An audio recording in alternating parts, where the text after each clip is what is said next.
Louvor e honra a vós, Senhor Jesus, pois eu sou a luz do mundo, quem nos diz é o Senhor, e vai ter a luz da vida quem se faz meu seguidor.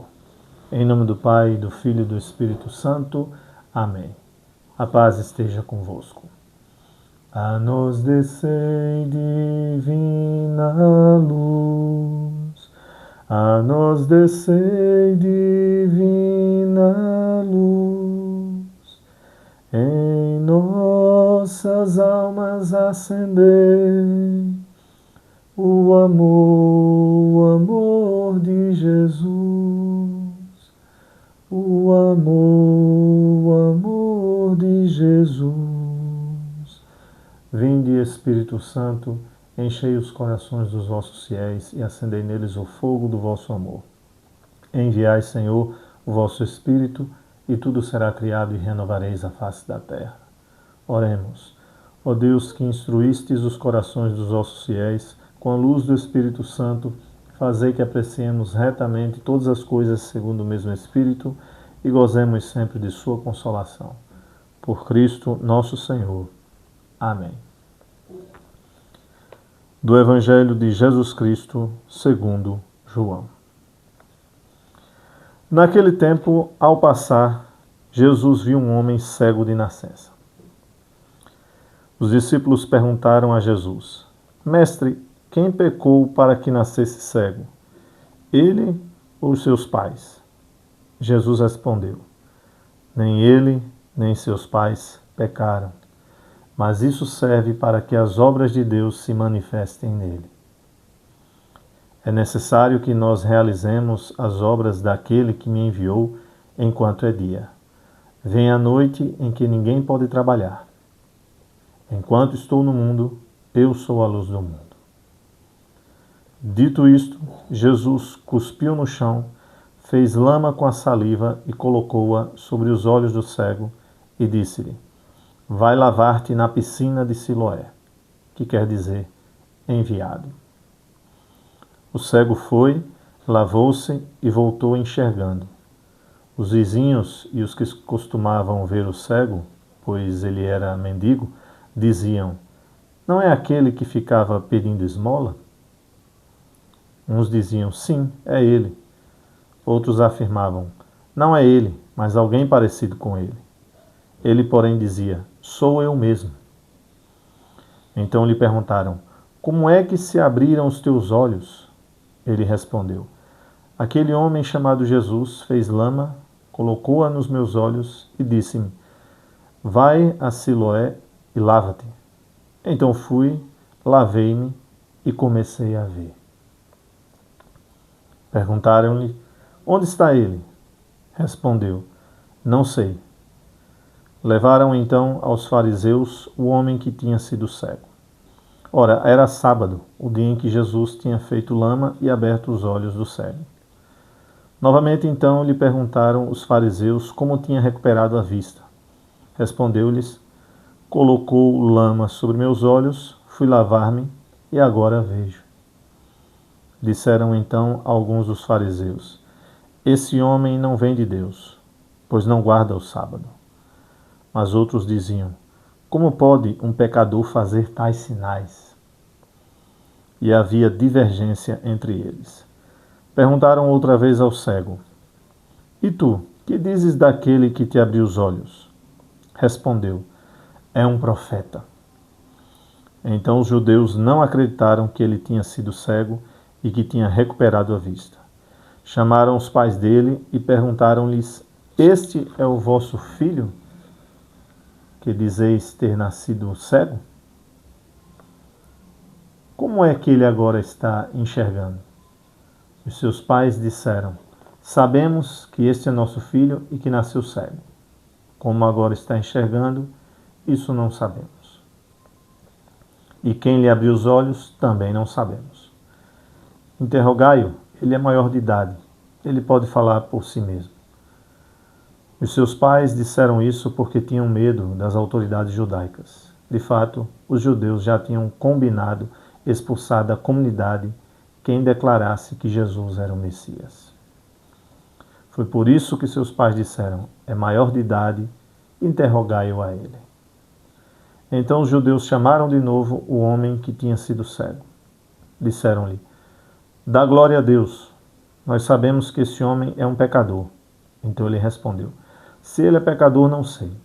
Só sei que eu era cego e agora vejo. Perguntaram-lhe então: que é que ele te fez? Como te abriu os olhos? Respondeu ele: eu já vos disse e não escutastes. Por que quereis ouvir de novo? Por acaso quereis tornar-vos discípulos dele? Então insultaram-no, dizendo: tu sim és discípulo dele. Nós somos discípulos de Moisés.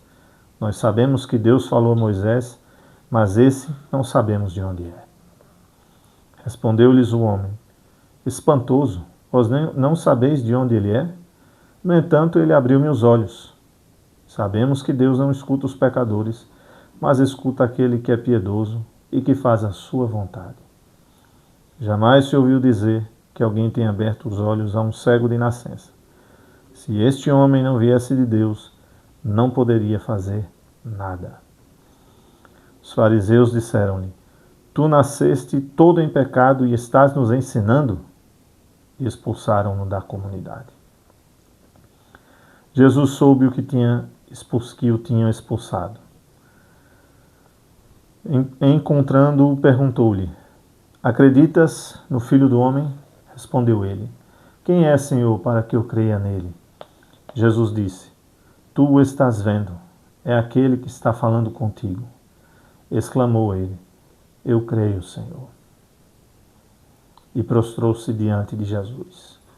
Então Jesus disse: eu vim a este mundo para exercer um julgamento, a fim de que os que não veem vejam e os que veem se tornem cegos. Alguns fariseus que estavam com ele ouviram isto e lhe disseram: porventura também nós somos cegos?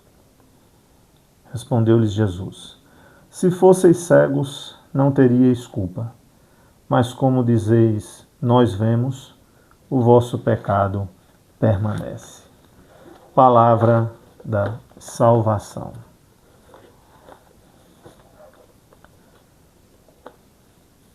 Caros irmãos e irmãs, alegrai-vos. Chegamos à metade do tempo quaresmal. A Páscoa do Senhor se aproxima. Daí porque este é o Domingo Letare, Domingo da Alegria. Jesus cura um cego de nascença.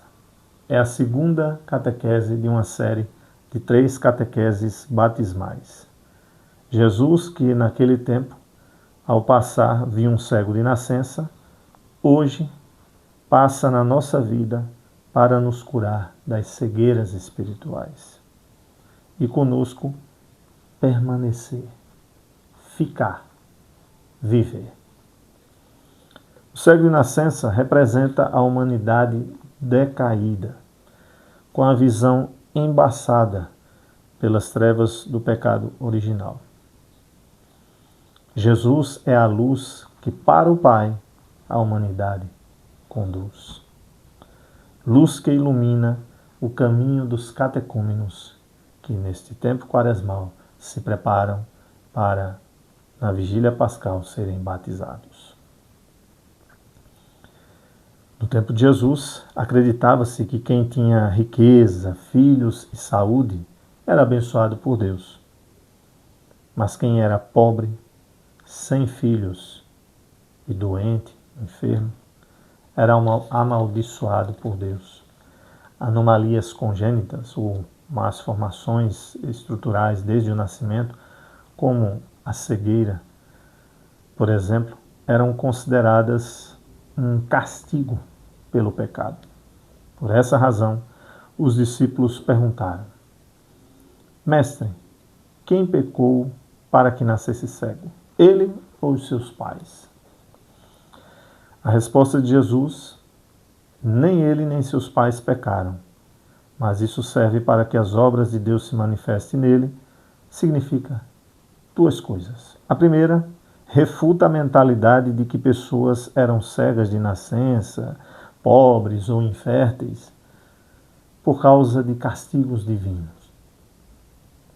A segunda, Os milagres de Jesus em João sinalizam, daí porque são chamados de sinais, para a glória de Deus e provocam a fé.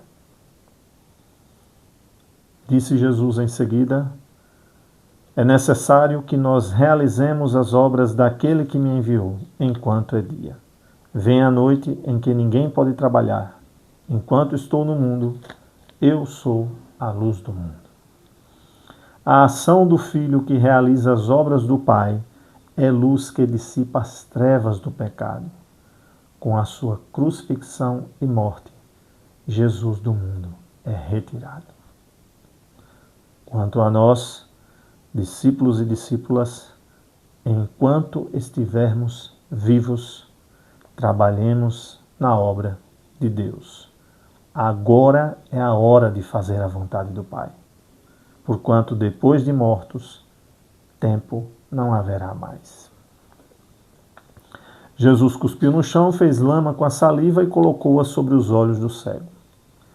Esse gesto, aparentemente nada higiênico, em verdade sinaliza que Deus, que criou Adão do barro e inspirou-lhe nas narinas o sopro da vida, em Jesus recria a humanidade. Em grego, colocou ou passou rio, a lama sobre os olhos do cego, é da mesma raiz de ungir. O cego foi, portanto, ungido por Cristo, consagrado por Ele. Os batizados pelo Filho no Espírito são ungidos, são, pois, ao Pai consagrados. No Antigo Testamento, sacerdotes, profetas e reis eram ungidos. No Novo, os batizados, na unção do Espírito, somos configurados com Cristo, sacerdote, profeta e rei. Disse Jesus ao cego: vai lavar-te na piscina de Siloé, que quer dizer enviado. Lavar-se na água de Siloé, em obediência à palavra daquele que é a palavra eterna do Pai, é a resposta do cego à graça da unção que recebeu de Cristo. O cego é enviado por Cristo a se lavar na piscina, cujo nome significa enviado. Ao fazê-lo, lava-se ou mergulha no próprio Cristo, que do Pai é o enviado. O cego foi, lavou-se e voltou enxergando. Conforme Dom André Vital, a cura física abre caminho para a cura interior, que só se completa no discipulado. A verdade não se conhece apenas por iluminação inicial, mas por adesão contínua ao Cristo. Portanto, o cego de nascença é um ícone do catecúmeno. Vive na escuridão, como catecúmeno vive na busca. É tocado por Cristo como catecúmeno, é preparado pela palavra e pela comunidade. Lava-se na água de Siloé, como catecúmeno mergulha nas águas do batismo. Assim como o cego passa a ver, o batizado passa a viver como filho da luz. Alguns fariseus se opunham a Jesus, acusando-o de não guardar o sábado. Os pais do cego, que tinha sido curado, foram interrogados. O próprio cego curado foi interrogado e expulso da comunidade. Os vizinhos fizeram alguns questionamentos, mas não passaram disso. Os pais do cego com medo. Os vizinhos ficaram ali sem um posicionamento decisivo. E alguns dos fariseus se opunham a Jesus, eram hostis. Os que expulsaram aquele que por Jesus fora curado eram cegos espirituais. Podiam ver, mas não enxergavam. Cegos pela iniquidade, viam apenas o que queriam. Ao contrário do que era cego de nascença, não se deixaram tocar por Jesus, cuja luz revelava a glória do Pai. Razão pela qual disse-lhes: se fosseis cegos, não teríeis culpa, mas como dizeis, nós vemos, o vosso pecado permanece. O movimento do cego, agora curado, é semelhante ao da samaritana. Reconhece Jesus primeiro como um homem, no caso dela, como um judeu. Depois, como um profeta. Dele dá testemunho como alguém vindo de Deus. E, por fim, diante dele se prostra como o Senhor o adora. Assim como o cego, agora curado, disse: eu creio, Senhor. Os batizados também o fazemos quando renovamos nossas promessas de adesão a Deus uno e trino nas celebrações dominicais e outras solenidades. E quando, como discípulos e discípulas missionários, damos testemunho da luz que é Jesus. Confiantes, rezemos a oração que o Senhor nos ensinou. Pai nosso que estais nos céus, santificado seja o vosso nome, venha a nós o vosso reino, seja feita a vossa vontade, assim na terra como no céu. O pão nosso de cada dia nos dai hoje, perdoai-nos as nossas ofensas, assim como nós perdoamos a quem nos tem ofendido, e não nos deixeis cair em tentação, mas livrai-nos do mal. Amém. Ave Maria, cheia de graça, o Senhor é convosco, bendita sois vós entre as mulheres, e bendito é o fruto do vosso ventre, Jesus. Santa Maria, Mãe de Deus, rogai por nós, pecadores, agora e na hora da nossa morte. Amém. Santo anjo do Senhor, meu zeloso guardador, se a ti me confio a piedade divina, sempre me rege, me guarda, me governa, me ilumina. Amém. Glória ao Pai, ao Filho e ao Espírito Santo, como era no princípio, agora e sempre. Amém. Abençoe-vos Deus Todo-Poderoso, Pai e Filho e Espírito Santo. Amém. A alegria do Senhor seja a vossa força. Boa semana para todos. Paz e bem.